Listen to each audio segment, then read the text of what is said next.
Luca Nation, episode 578. So I want to welcome you guys back to the show. Life's good. Cage has topics. Cards are coming back from SGC. People are making money. Market's kind of perking up. What's good with you, Cage? What's new in the hood? Listen, it is. What'd you say? Nice youngsters. That's the point today. Guys, we're coming to you with value. This is what Andrew does.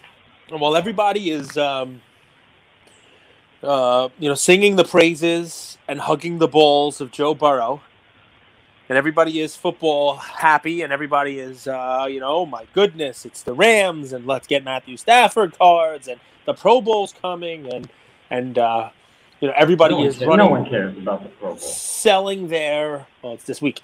They should care. They should care about our Whatnot show. We'll get to that in a second. But everybody is talking basketball. James Harden scored 4 points. The Nets have lost 6 games in a row. You see how important Kevin Durant really is. The Lakers, the basketball. You know what nobody's talking about? Nobody is talking about baseball yet, but that is going to change. It's going to change soon. It's going to change very soon. So I put my Yankees jersey on today. It is not time yet. I think it's still locked out, please. I don't think they. Of course it's locked out. Yeah, it'll be unlocked out before you know it. They won't miss a single game, and it won't. But that is another great reason why now is the time to start buying baseball cards. But not just any baseball card, right? Not just there not being a season next year. I don't want to hold baseball cards. There's not going to not be a season. Don't worry about that. It's not going to not be a season. How can you say something so confidently when these rich, owners play us like little puppets? Little what? The sound got a little dull. Little puppets. When puppets. These rich owners play like, listen. There we go. That's going to be. There you go. Better. Yeah, that's a lot better. Thanks. Everybody's going to be like, "Oh, what did they do?" That, Sorry about that. Everyone's going to be like, "My setup is good.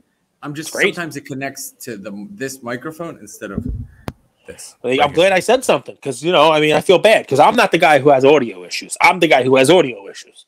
I never have issues with yours. I'm just the one who has issues. So in any event, that's kind of been my thing in life. I'm that dude who has issues. So baseball, they're gonna play, man. They're gonna play. This is not this particular lockout is not.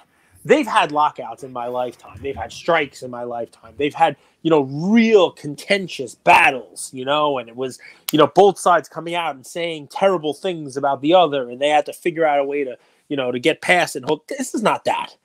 This is they'll sit down, they'll get it ironed out, everything will be fine, it'll be crazy. The only thing you're not getting now is you're not getting the free agent news and that kind of stuff, which I'm telling you it's another reason it's out of sight, out of mind, right? That's it. It's another reason it's out of sight, out of mind. I think it comes back. I think it comes back normal. And the play that I'm going to have for baseball. Well, we know your play, Cage. You keep a diary. You write down everything Andrew tells you. And then 2 weeks later, you give that play. So Mike Trout I go against it. Wait, I go against it. I don't. How do you go against the play? I said Mike Trout's not going to be that good.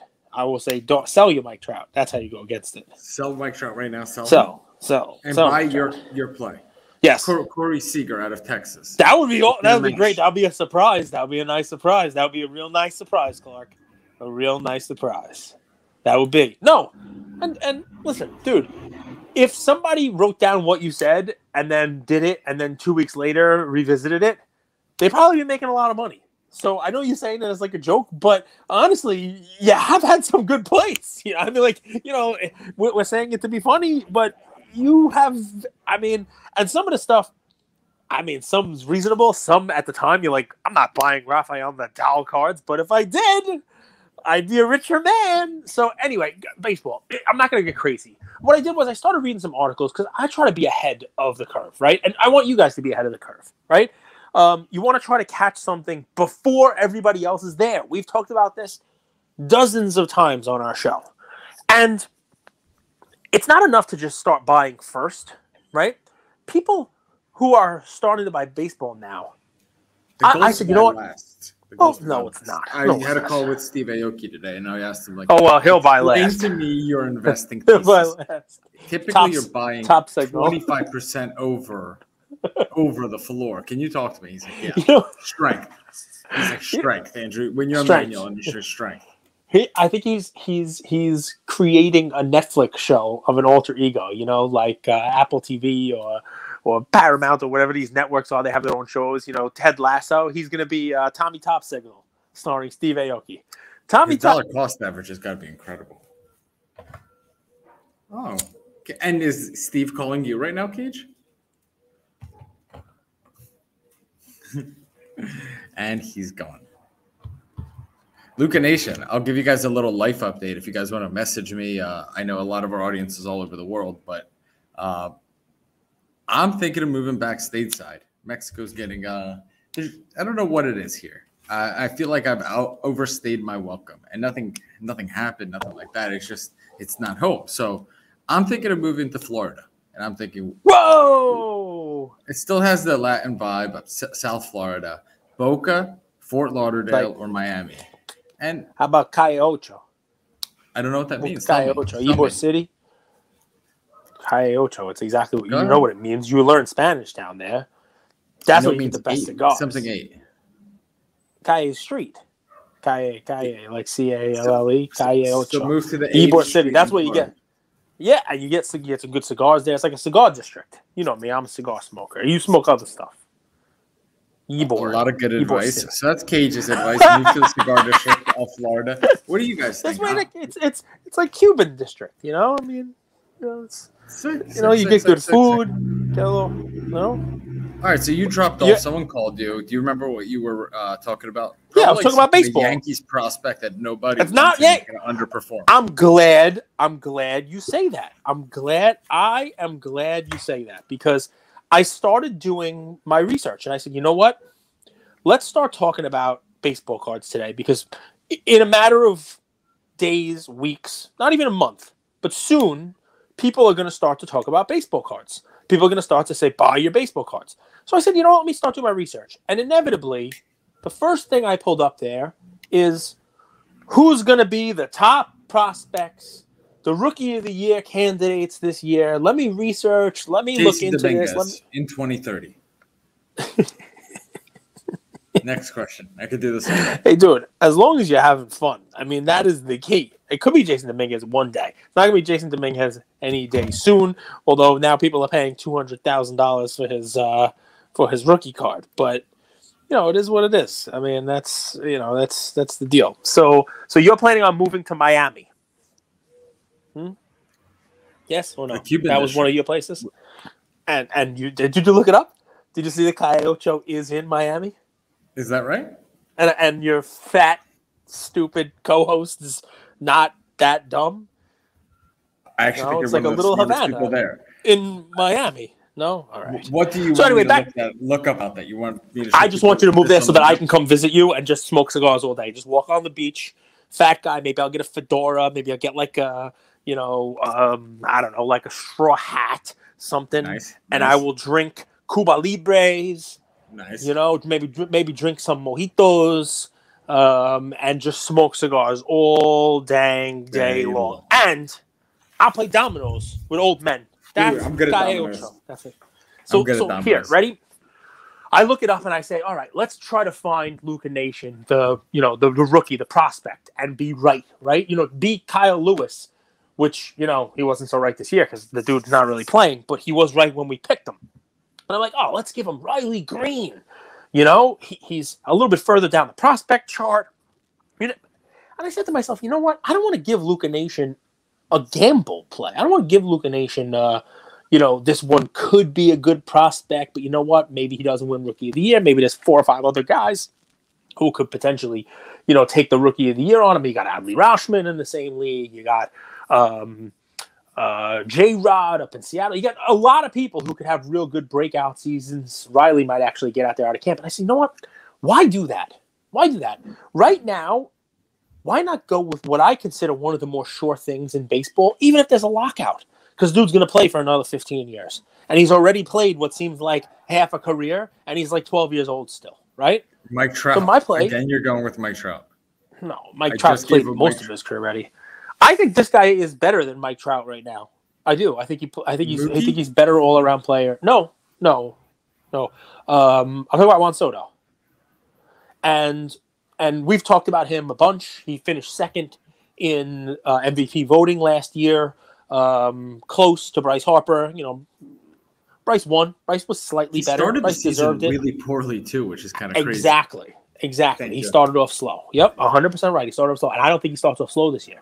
And you know what I like about him the most, and Andrew knows this already by me. I always look for that one little extra thing. If it's not the flash and the panache, that little love of the game, that dancing in the dugout that Tatis, who came in third to Soto in MVP voting, by the way, has. I love that little extra. They got to be a great player and have something else, because that brings what we like to call cardboard relevance to the equation, right? So, you know what Soto? Devontae Graham, guys, he was calling his mom. Call his mom. He was same thing here. Family Soto, class act. When Bryce won the MVP, Soto was the first one to congratulate him. Sending a cool, hey, ex-teammate, blah, blah, blah. Congratulations, well-deserved.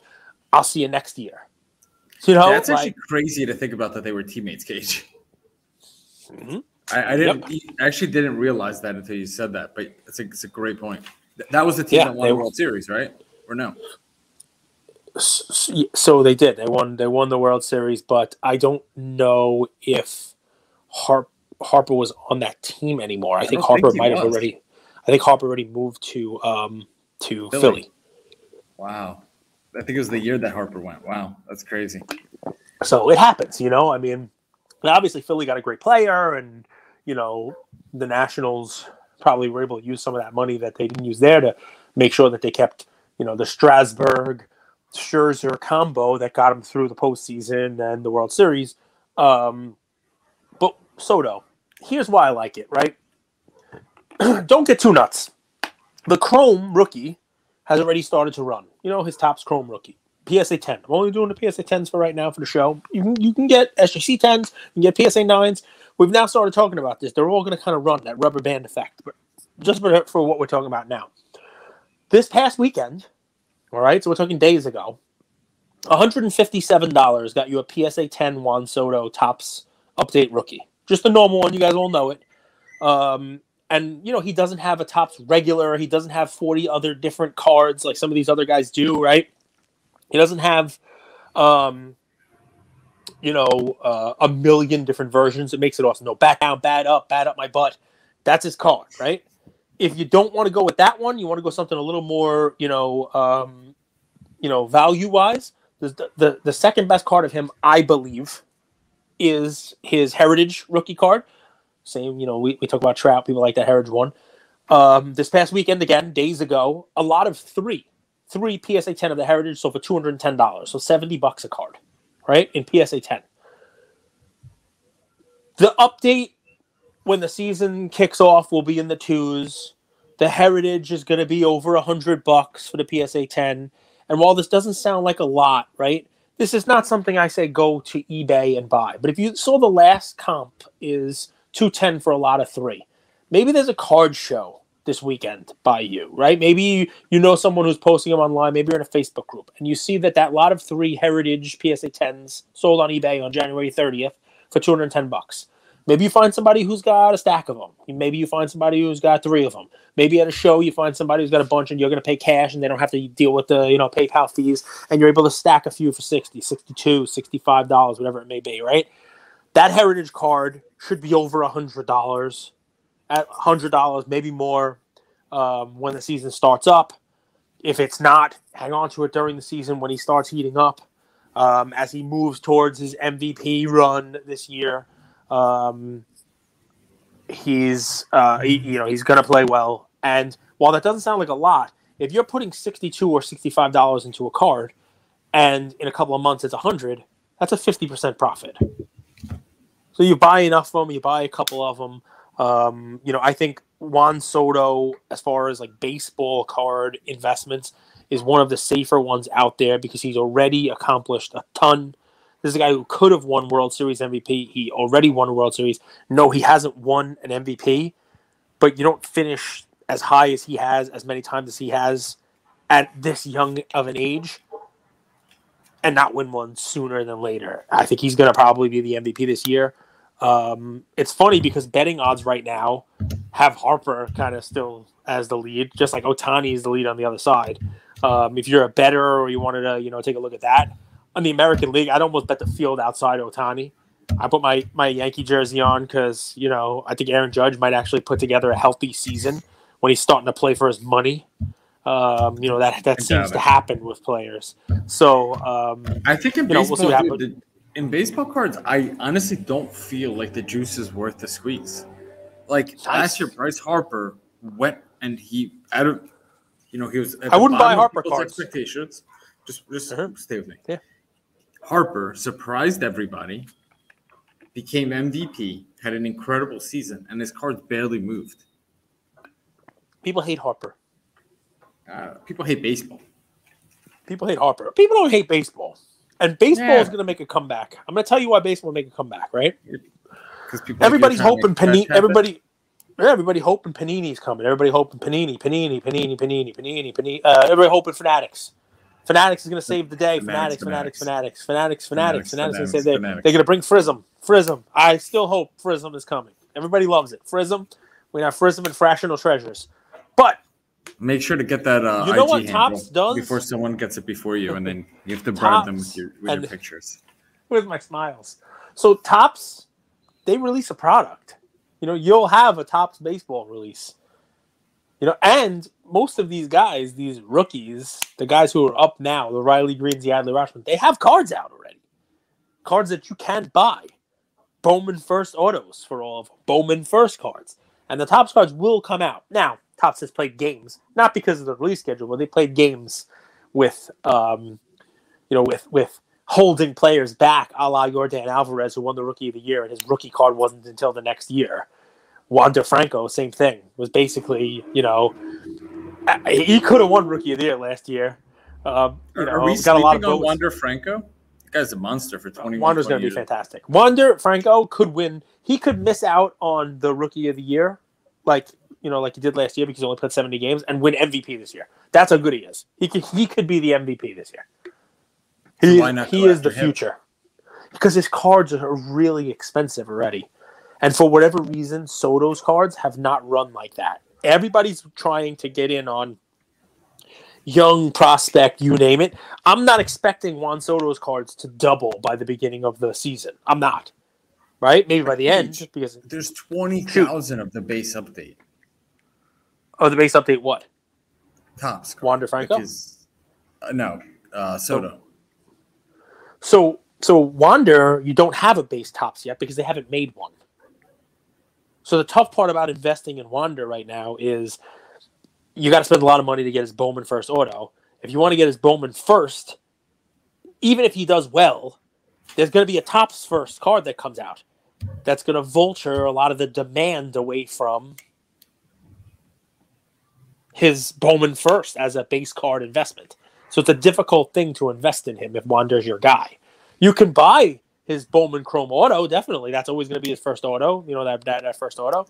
But buying literally 30,000 cards of the base Juan Soto in circulation. Yeah, Soto is the key card, man. The key one from it's like your Zion and all that fun stuff.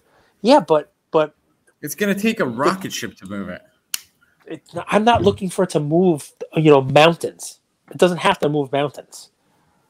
Doesn't have to move a molehill. Well, we'll see. We shall see. How much is the Heritage? What's the? I like the Heritage a little bit more. I could see you being that guy sitting in the dugout with the stogie with the bat, looking out at the sky. Kind of reminds me of you a little bit here. There you go. One, $90. Kind of like the picture on that too. I'm telling you, a lot of 87, 85 is the last one. If you take a look, eBay, I'm telling you, January 30th. You just type in Heritage PSA 10 Juan Soto. The last sale of it is a lot of 3 for $210 by auction. $70 each. $70. What do you think? Rodgers goes to Tennessee. Kind of a fun little swan song. Goes to team up with Brady's old teammate. A team that. Why wouldn't he? Is he gonna? Is that a rumor? It's a rumor. I said Brady's gonna go there for one more year. Come out of retirement. That would be cool, dude. I said this last week before he retired. I said Brady should go play with Matt Vrabel. He used to throw him passes. Yeah, check your notes. I said it would be awesome. It's tailor-made. He's got a line. He's got people to throw to and all that fun stuff. It would have been awesome. But then he retired, so it's not happening. Tom Brady should go. Yep. See? And there you go. They're gonna leak texts of Bill Belichick texting Brian Flores. I didn't know that was going to happen. Guys, but the Brady thing. How do you know everything? That I didn't know was going to happen. Experience? That I didn't know. Listen, I take my shots at predicting things. I definitely do. The one thing I don't do is after the fact, tell you what you should do after the move's already happened. You know what I mean? Like when Rodgers signs with Tennessee, I'm not going to come on here after never talk about it and then say, see, you guys should have been investing in Tennessee because Rodgers was going to go there all along. I knew it because I am Captain Monday Morning Quarterback. See, I don't do that. Stop giving away my blueprint. No one's going to listen to my show anymore. I live off of this, Cage. You're ahead of the curve. You're ahead of the curve. You didn't come on after the Australian man's Open. Food. All right. Never rub another man's rhubarb. I have a place to make money on Aaron Rodgers, regardless of if he goes to Tennessee or not. And that's by buying into something that has a trend or momentum. Yes. Something that has a trend or momentum. Rodgers talks to Tennessee, all that stuff. And a card that's been oversold. So I'm going to give you guys a specific card to buy. Okay? It's not a PSA 10. It's this card right here. So Aaron Rodgers, SGC 9.5. Gorgeous card. I think that card looks nice in that holder. I would agree 100%. The white cards, like the full white cards, they look good. Oh, wow. Look at the drop off. That's after he was knocked out. That was after he got eliminated. The top signal on the down. Wow. Yep. And people with PSA 10s, they love them. They hold on. But I think SGC is quickly rising to be number 2. And I think that this drop off is more like people were gambling on him to win the Super Bowl and SGC slabs. If you see this run up right here from 282 to 400. Oh, and by the way, guys, I apologize to people listening on audio. I'm talking about his rookie card tops, 2005 tops, card number 431, but in SGC 9.5. Now, there's about 500-600 of these, I believe, in PSA 10. I'm not sure. I'll check in a second. Yep. But only 162 graded in SGC, just to give you guys context. Cage, this is the run-up where people expected him to win the Super Bowl from early January to mid-January, knocked out, and now it's lower than it was before the playoffs started, 233.50, SGC 9.5. See, we gave this card as a PSA 10 on the show, but I stole it from the Wharf. The Wharf predicted. Rodgers. Remember, the Wharf predicted Rodgers MVP before it happened. And by the way, I love this play. You want to know why? Because if you get in now, guys, and I'm talking about now, like Andrew gives this play now, there's not going to be a run for SGC 9.5s of this card other than people who are listening to Andrew. But here's where it gets fun, right? Whether he goes to Tennessee, whether there's rumors of him going to Tennessee, that could help the card. If he goes, you have the card, and that helps it too. But what's today, February 3rd? Today's the 3rd? In 9 days, they announced the MVP, and he is the front runner for it. And people have forgotten about Aaron Rodgers potentially winning an MVP here because he got knocked out of the playoffs as the 1 seed. Oh, well. But then here you go. You buy this card this week, and all of a sudden in 9 days, you're messaging Andrew saying, it didn't take Tennessee rumors to go up. This card already went up 30% because he won the MVP, and everybody was looking the other way, selling because he got knocked out of the playoffs. So I love it. We talk about this on shows, right? The exit strategies on this card and try to find investments that have multiple different ways for you to get off the exit ramp. There's one coming up in 9 days on this. Love it. You think would it be a big FU from the league to not give it to Brady? I mean, I would have to go back. I would have to go back and look at when the votes are supposed to be in, right? Because if the votes are supposed to be in end of regular season, which is usually the way most leagues do it, and you believe that people have put their votes in, then people really didn't know that this was it for Brady.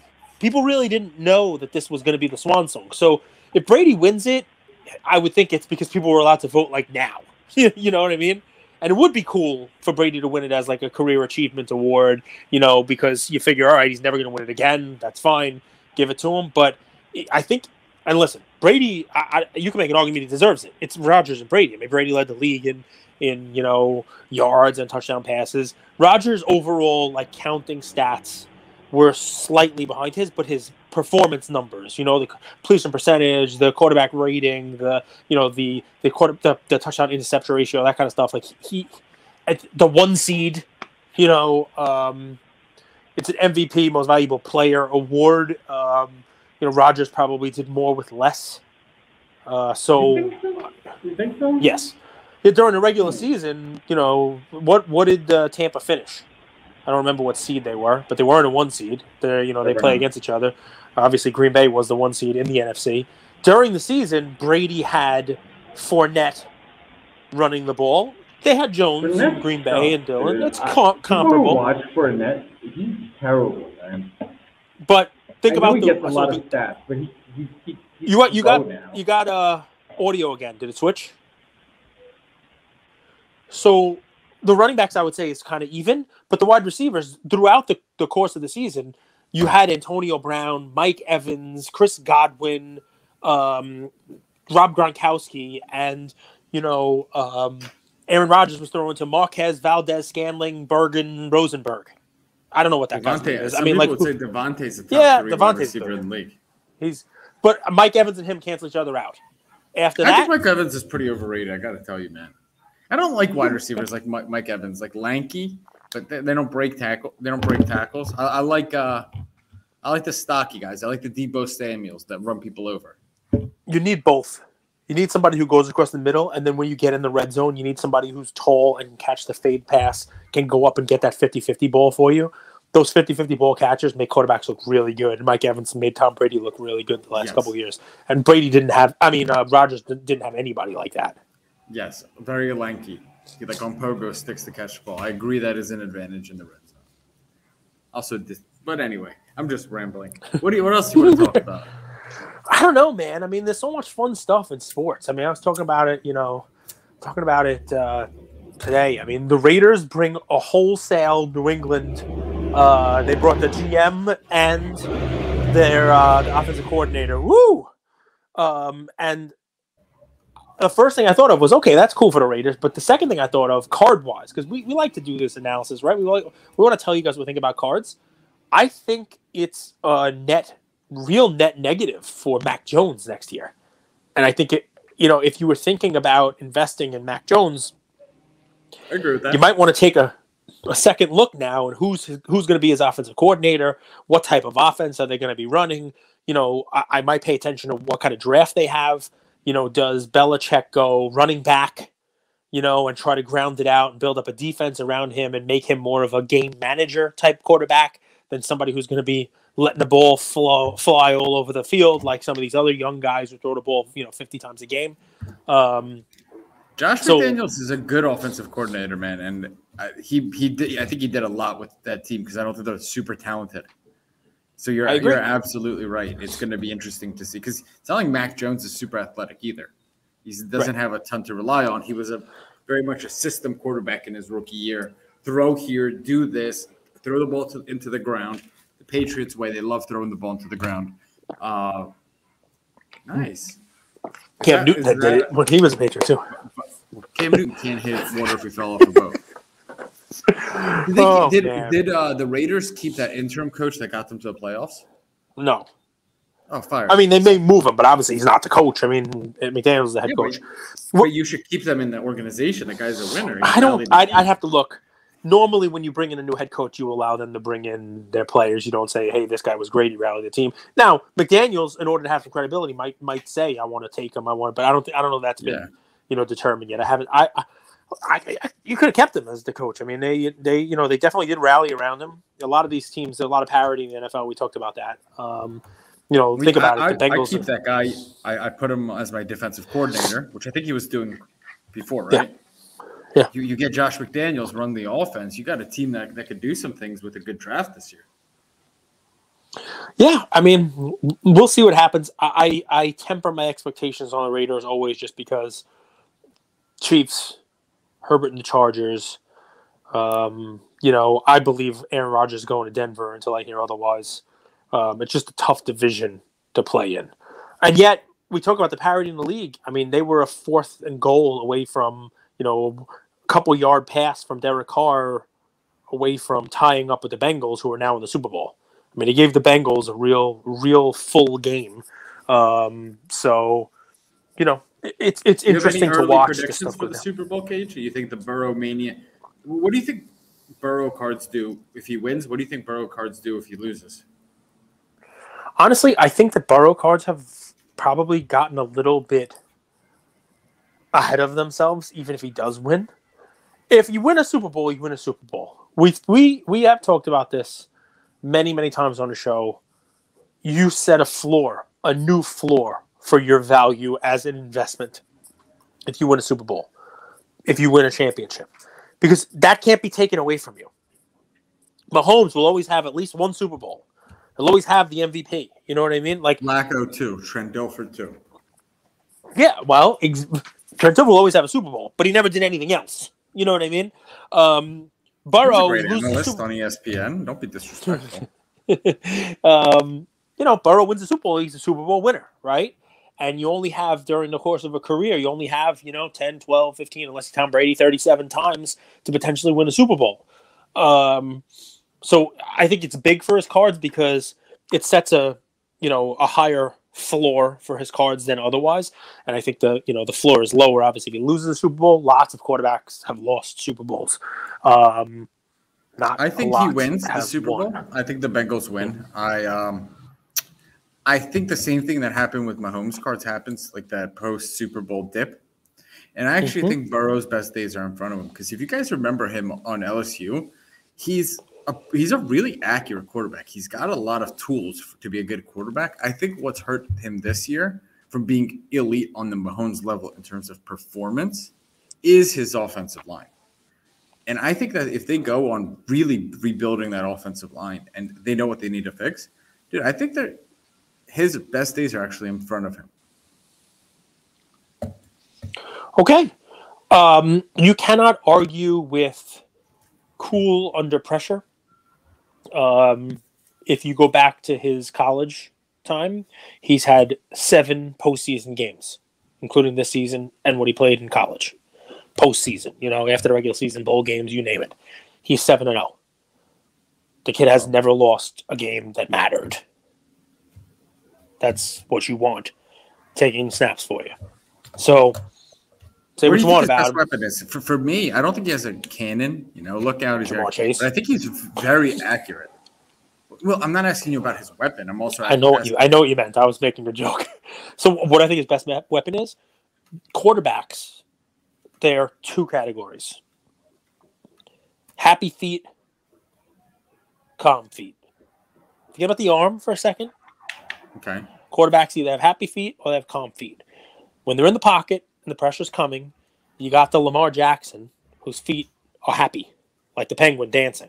He's always doing this. He's always doing this. Even before the pressure's there, he's always kind of moving. He's always running around the pocket because he's going to either take off, he's going to scramble.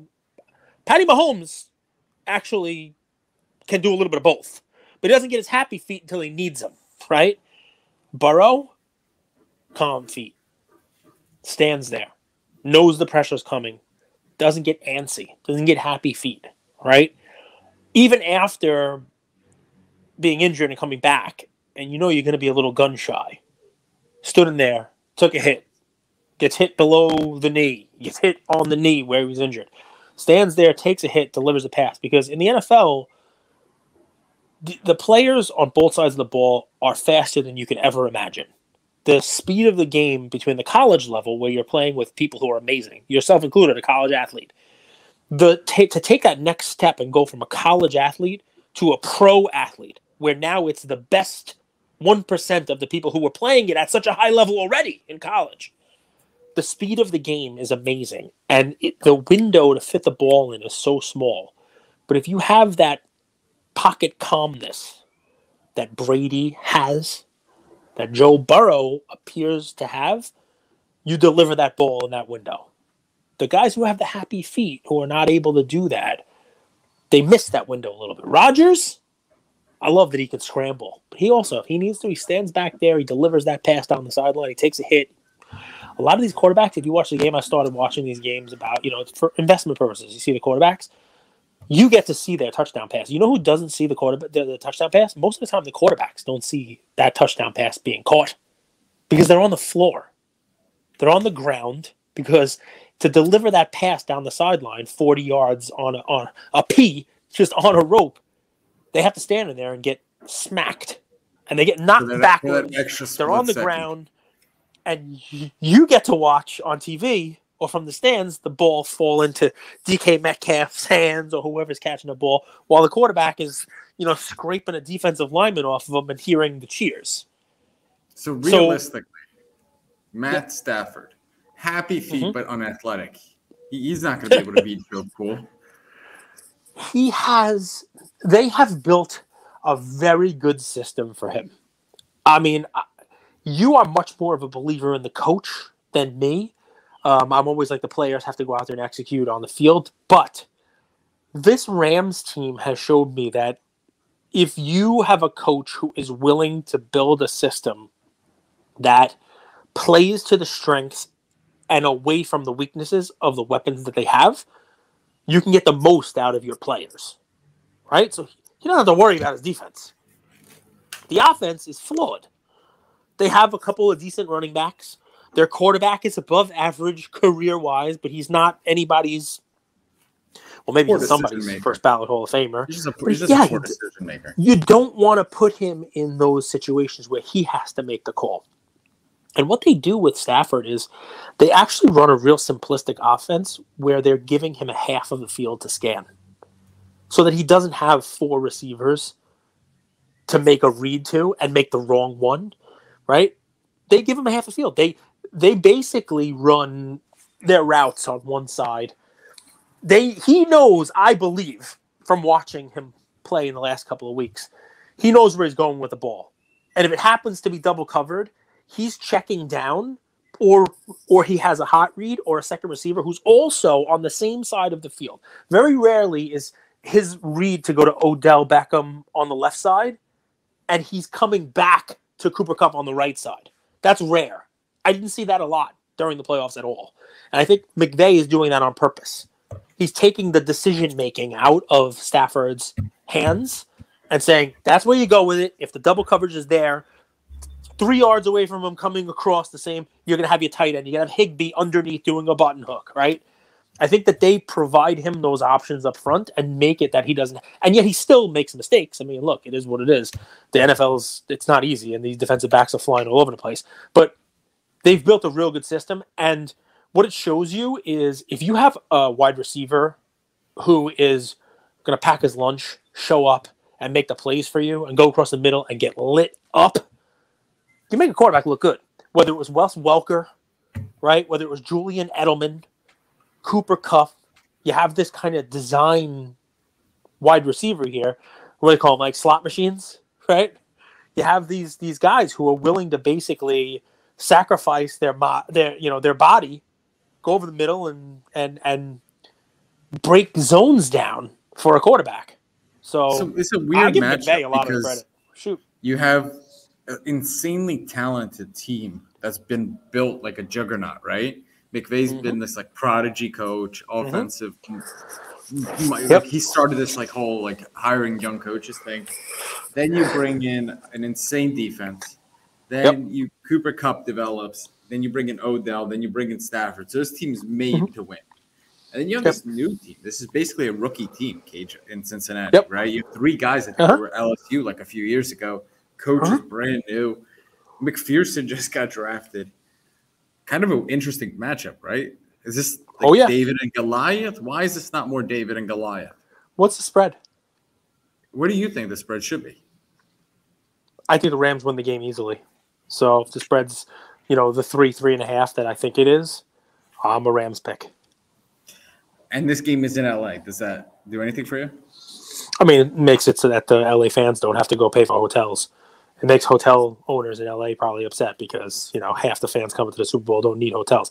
But no, I mean, these guys are pros. They play wherever they play. I don't think it really does matter. Spreads -4.5.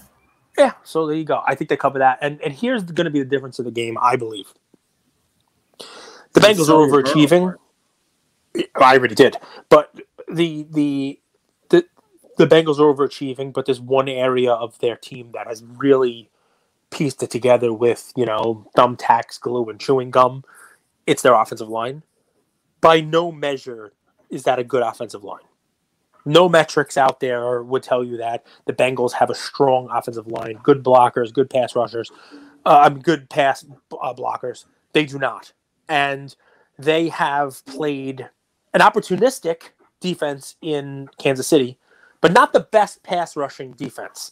Jones is a monster, but I don't believe he has a postseason sack ever in all of the Chiefs' postseason games. I don't think Jones has a postseason sack. That's fascinating. They're a good defense, an opportunistic defense. Toughest, they played their toughest was the Raiders, who have a good they played the Raiders and they played well against them. They bent, they didn't break, right? But the difference with the Raiders is the Raiders have a decent offensive line with Crosby and Ngakoue are good defensive ends. Middle not so great, but their D-backs are awful. So you can exploit them over the middle. There's no shutdown cover corner on the Raiders at all, right? So Jamar Chase just had a field day, you know what I mean, and rightly so. Their receivers were able to get open, and Burrow was able to throw the ball.